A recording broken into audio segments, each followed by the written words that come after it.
If you ever wondered what happened to cars after they've appeared on TV shows, you're on the right channel. This time we're going to take another look at flipping bangers, so stay tuned to see what we've found out. So flipping bangers was really a down-to-earth version of what wheeler dealers have become. Will and Gus would buy a car at the beginning of the week, do it up over the week, and then aim to sell it at the end of the week. Now the first one I want to look at is a Porsche 924, and this car was registration number PFP 320W, and this program first aired on the 11th of May 2018. Now, from what I can work out from what happened with all the other cars is that the filming for these programs occurred during the latter half of 2017, and this ties in with the fact that we find an MOT for this car in July 2017, which it got through without too many dramas, and then it goes off for its time with the program. The main work they did, they replaced the cracked dashboard, and also they gave it a coat of bronze, a bit like Donald Trump really. Anyway, it has its time with the program, and then in June 2018 it goes in for an MOT. Passes again, and interestingly later that month it appeared with Taylor & Co auctioneers up in the Midlands, and interestingly it had a long list of work that had been done on that car, way over and above the coat of paint and sort of replacement dashboard that they really showed on the program. And also the work was carried out under the guidance of Paul Brackley, and Paul, we know from wheeler dealer shows, he was Quiet Paul in the background, so quite a small world, this TV car workshop business. And interestingly, it doesn't suggest that it's sold because the auctioneer didn't declare the price, and there's no change of ownership around that time to back up the fact that it was sold. So that MOT on the car expired in July 2019, and after that I've got no sort of records of anything really that's happened to it. It had a V5 issued in June 2019, but if we cross-check that with my car check, it wasn't actually for a change of ownership, because the last change of ownership I've got for that car, would you believe, is October 2010, and that's like 15 years ago and 8 years before the program. So I'm not quite sure what's gone on there. Cynical side of me could suggest that they've just borrowed the car for the program, done it up and handed it back, or the other option is it's gone through hands without actually having the V5 paperwork done, and nobody's actually bothered applying for it until 2019. So haven't got really any more on that one. It's not shown as scrapped or exported, so it's out there somewhere. So as ever, if you guys know, please drop us a comment. So next up, I've got the Alfa Romeo 155, and before you all start, I know we saw what happened to it in the program, but I've got a bit more information on it. So this was P35 TVC, and this program first went out on the 4th of May 2018. Now, to do a quick rewind on this, its last past MOT was back in 2012, and as you can see in the advisories, the word corroded or corrosion does come along quite a lot.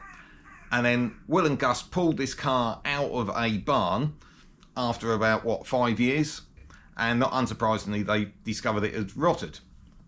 Now, there was a big outcry on the Alfa Romeo forums of what these guys had done to the car by having it crushed, especially as the fact that they'd spent, I think, sort of a couple of £100 getting the wheels refurbished, and apparently these speed lines were quite rare. But on the Alfa 155 forum, I did find that the people from the show had actually attempted to sell this car as an ongoing project or for spares, so they had made a reasonable effort to actually shift it on, and that may have made content for the show. I think the other thing is, did they miss an opportunity in actually breaking it for spares and showing if you buy a lemon, you can possibly make lemonade by selling off the parts? Who knows? They decided to do what they were going to do. The one interesting thing on this car is the paperwork doesn't seem to have been tidied up, because this registration number still shows on DVLA on that vehicle, and also we look at my car check, there's no certificate of destruction, which there should be, because we've obviously seen it's been destructed. So we know what happened to that one. And finally we have the Citroen BX GTI 16 valve phase 1, a 1990 model, which was registration number G478 PHD, and this program first aired on April the 27th, 2018. Now, this was a genuine field find. We saw them pulling it out of the field in the program. It then obviously goes through the program. They give it a good polish up. They sorted out the various sort of jobs on it. They do tyres, they did work on suspension and so on. And then they put it in for an MOT in September 2017, where it passes. It's done at that point about 65,000 miles. Around the same time, on the BX Club UK Facebook group, someone shared an advert which was being put out by the people from the program, and they basically listed all the jobs that had been done on the car, which again sounded more extensive than what was actually shown in the program, and they were asking at the time $2,995 for the car. It then obviously goes into somebody else's ownership because it was put in for another MOT in November 2018, and a couple of small fails. It had a problem with the rear lights and the petrol cap wasn't sealing. But amazingly, it was never resubmitted, which for a couple of minor fails like that, I find amazing.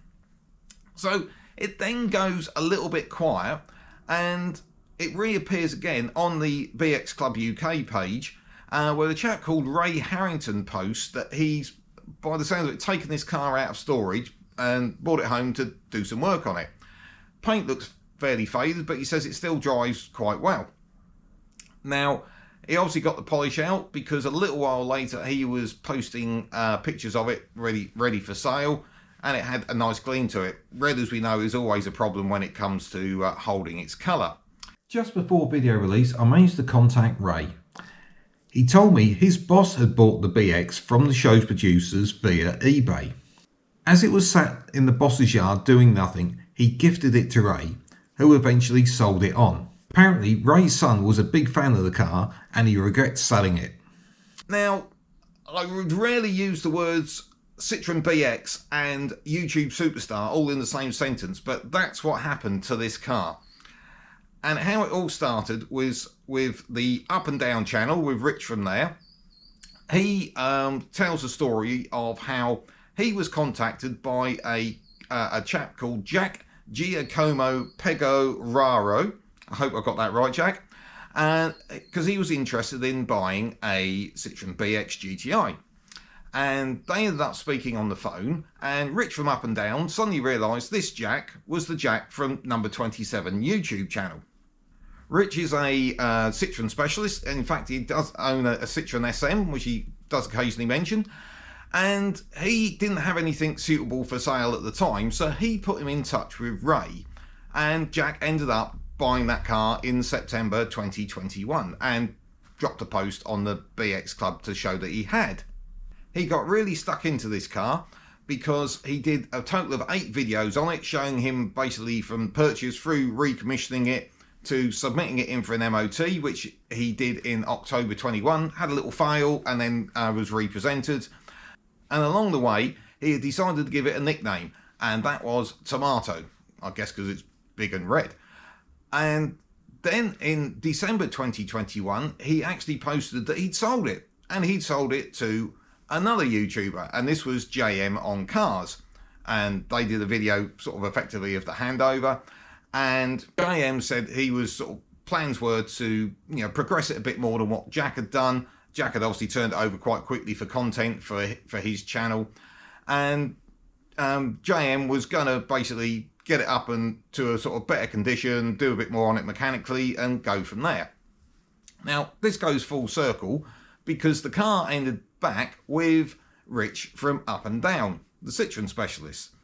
Now, he started working on this car back in November 2022 when he posted the first video on it, and he's subsequently done 17 videos on this car up until December 2023. He's upgraded the name, because it's got PHD in the number plate, he now calls it Professor Tomato. Why wouldn't you? But following that last video in December 2023, there isn't actually anything I've got on that car. JM on Cars himself, I can't see that he's actually posted any videos on this car. Perhaps he's waiting for it to be finished and up and roadworthy for him to use it. We check across on My Car Check. The last change of keeper was in December 2021, so that ties in with when number 27 handed it over to JM. There's no record of it recently being scrapped or exported, so as far as we're aware, that is still ownership of JM. Not sure if it's still up and down or not, but as far as I'm aware, that one is definitely still out there and has become, as I said, a bit of an internet YouTube superstar. I really hope you've enjoyed our little journey down there, trying to track these cars down. And if you like that kind of thing, please do hit that subscribe button. And thank you so much for watching.